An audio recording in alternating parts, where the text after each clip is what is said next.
أتل ما أوحي إليك من الكتاب وأقم الصلاة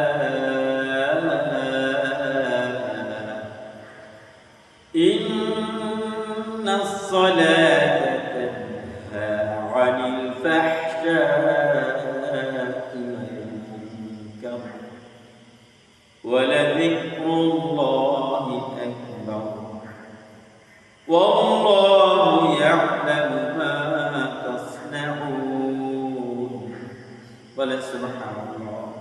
হে প্রিয় বন্ধু মুসলমান, আমার প্রিয় বন্ধুরা শুনেন, আল্লাহ রাব্বুল আলামিন পবিত্র কোরআনুল কারীমের মধ্যে আল্লাহ পাক নামাজ নিয়ে বলতেছেন, এ প্রিয় মুসলমান, আপনার আমার অনেক মুসলমান এমন আছে নামাজকে গুরুত্ব দেয় না, নামাজকে ঠিকভাবে পড়ে না, নামাজগুলোকে কাজা করে দেয়, নামাজ পড়ার সময় পায় না বলে অজুহাত দেয়, বলে না আলহামদুলিল্লাহ।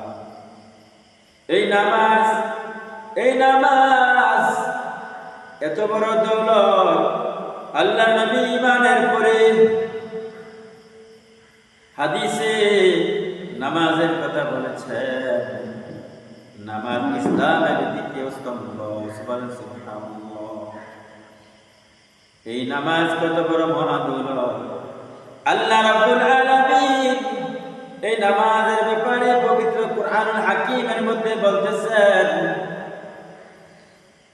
উতলু মা উহিয়া ইলাইকা মিনাল কিতাব ওয়া আকিমিস সালাহ। আল্লাহ তার নবীকে, রাসূলকে উদ্দেশ্য করে বলতেছেন, হে রাসূল, আপনার উপর ওহীর মাধ্যমে যে কিতাব নাযিল করা হয়েছে, আপনার উপর যেই কিতাব নাযিল করা হয়েছে সেই কিতাব তেলাওয়াত করুন, এবং নামাজ কায়েম করুন। ইন্নাস সালাতা তানহা আনিল ফাহশাই ওয়াল মুনকার।